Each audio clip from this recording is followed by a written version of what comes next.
Hey everyone, and welcome back to the Daily Tri. My name's Travis, and this week is a rapid-fire edition of the Triathlon Weekly News, as I really wanted to focus on Ironman 70.3 Oceanside this week and make you guys an epic hype, preview, and prediction video. So stay tuned later this week for that. In fact, I wasn't even going to do a weekly news roundup, but there were so many good races and results that happened this weekend. I figured I'd update you guys and make sure you were aware of everything that went on.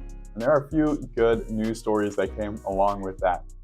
So stay tuned, this one actually might be 5 minutes long. We're gonna dive straight into those results without any of the usual fancy graphics or anything. So thanks for tuning in, and let's get right into it. Okay, so of course I had to sneak one graphic in there. So like it says, we're gonna start off with the short course racing, and we had a race in Portugal and also New Zealand. In Portugal, for the men's, the two headline names were Johnny Brownlee and Gustav Iden. Gustav hasn't had the best transition back to short course racing so far, so I was really intrigued to see how he would do, and Johnny Brownlee is still on his way back to the top of racing after his injury last year. In the end, it was probably a bittersweet day for Gustav, as it was his countryman Vettel Thurn who took the victory after a perfectly timed kick to beat a group of about 8 men, including Johnny Brownlee and the rapid João Pereira, who you might recognize his name from Clash Daytona. Vettel taking the win might prove to be a predicament for Gustav Iden, as he is probably directly competing with Vettel for the Norwegian Olympic spot if Norway doesn't get 3 qualifying spots for the Olympics. He ended up 14th overall after apparently doing a lot of pulling on the bike. His swim and run are the big question marks right now at this distance, as he only ran a 31:38 10K, and we know at the very least it will take a low 29 to take the win at the Olympics next year. Can he do it? Let me know in the comments below. Johnny Brownlee at one stage looked like he was going to take the win, but in the end fell to 7th place. On the women's race, it was completely dominated by Cassandra Beaugrand, unsurprisingly without the strongest lineup there. The main story of that race for me was that it was 3 French women in the top 4 there, which bodes well for that federation for the future. Then over to New Zealand for the New Plymouth World Cup, and Hayden Wilde at home obliterated the field there with a trademark run at 14:35K, unchallenged and looking comfortable as he finished. Callum McCluskey, mind you, also ran a 14:31, and he's really starting to look like a rising star, so keep an eye on him. But Hayden is really looking sharp, and I can't wait to see more head-to-heads with Alex Yee this year. On the women's side, all eyes were on Gwen Jorgensen, as she'd been preparing specifically for this race for a while, being on a training camp down there in New Zealand. Unfortunately, the race did not pan out as she liked, and she went on YouTube and explained everything that went awry. Like Eden in the earlier race, she finished 14th over a minute back, and she said that the performance was the best she could get on the day, and it reflected accurately where she is at the moment. However, she was extremely frustrated because the biggest problem she has right now is the lack of points to get into the races at the moment. However, she did say in the video she was not done, she's not going to quit yet, even though she doesn't know what is next. We'll have to wait and see. A big challenge for her coming up. Nicole van der Kay won that race in the end, which makes it 4 for 4 for her this year for this very talented New Zealander. Over to long course now, and we had a relatively small pro race in the beautiful destination of Davos, Philippines, where, as we predicted last week, it was Felipe Acevedo and Sarah Crowley who won by a good margin. It seemed to be a tough course, as the run times were extremely slow for a 70.3 race, with a 120 on the men's side and a 132 on the women's side. I'm also intrigued to see the PTO points for a lower tier, slow race like this without a stacked field, and whether it will be low enough to put off racers in the future from doing these events. Then 2 much bigger races took place in Australia, with Mike Phillips taking the win at 70.3 Geelong and Max Newman taking it at Hell of the West Try. These are 2 very impressive wins, with Mike Phillips continuing his great streak with a ridiculous 1:58 bike course record, biking over 5 minutes into Steve McKenna, who's not that bad on a bike, and holding out on the run for the win. Take a look at the calves on this man.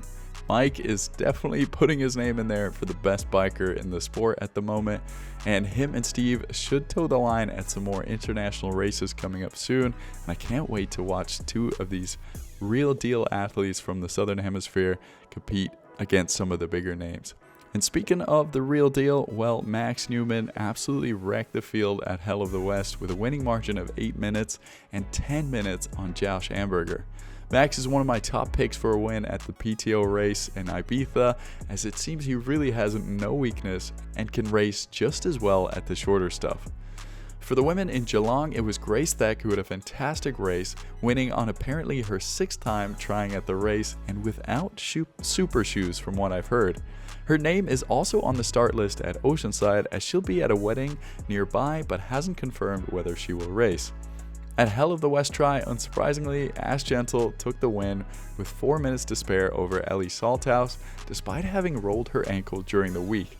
I can't wait to see her line up at PTO Ibiza and really kick her season off, and I hope Taylor Knibb shows up to take her on, because that's a head-to-head I would love to see again.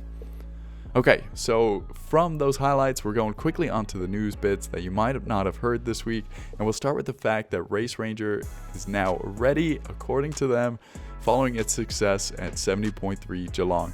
This is excellent news for a device that seems to be loved by all and really could be game changer for the future of our sport. Its next race, just announced, will be in Ibiza for the World Triathlon race the same weekend as the PTO race. From there, I wanted to tell you about a big race that we can look forward to after we've decompressed from Oceanside, and that's Challenge Gran Canaria. Sam Laidlow has changed his plans and added this race to his list, which means he'll now be facing off against Patrick Lange, Florian Angert, Aaron Royal, and Pablo Gonzalez. That is going to be a great race to watch. On the women's side, we've also got Ruth Astle taking on India Lee, and Svenja Throws will be challenging those two Brits. And if you don't remember, she was the Ironman Ireland winner who was disqualified but later reinstated. Lastly, I'll leave you with the news that Lionel Sanders has unfortunately pulled out of 70.3 Oceanside. If you didn't hear it already, due to sickness while prepping for the race, as if Clash Miami and his crash there wasn't enough. So unfortunately, we won't get to see him there, but make sure you come back here and tune in for that race preview that I was talking about earlier. We'll go over why you've still got to watch the race for both the men's and the women's, and so much more. So make sure you tune back in for that. One more thing before I sign off, and that's going forward with the news, I would love to add segments.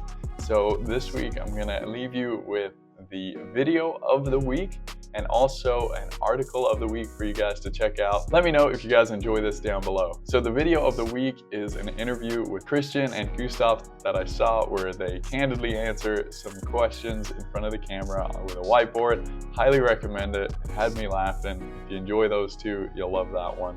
And then the article of the week goes back to what we were talking about last week with Gustav eating shoes. It summarizes it really well and presents a couple ideas on the matter and what it might mean. So go ahead, check that out by Tri24/7, a great article by John Levinson. And that's finally it. Thank you guys so much for tuning in to this week's rapid episode of the Triathlon Weekly News. As always, go follow me on Instagram, where you can connect with me on there, send me a message. I'll get back to you as soon as I can. And also, if you want to support the channel, you can always head to buymeacoffee.com/thedailytri and help this channel grow for as little as $1 a month, and help me convince my girlfriend to keep doing this on a weeknight pretty late. So that would be awesome. Thanks guys, as always. Have a good one. We'll see you soon for the Oceanside video.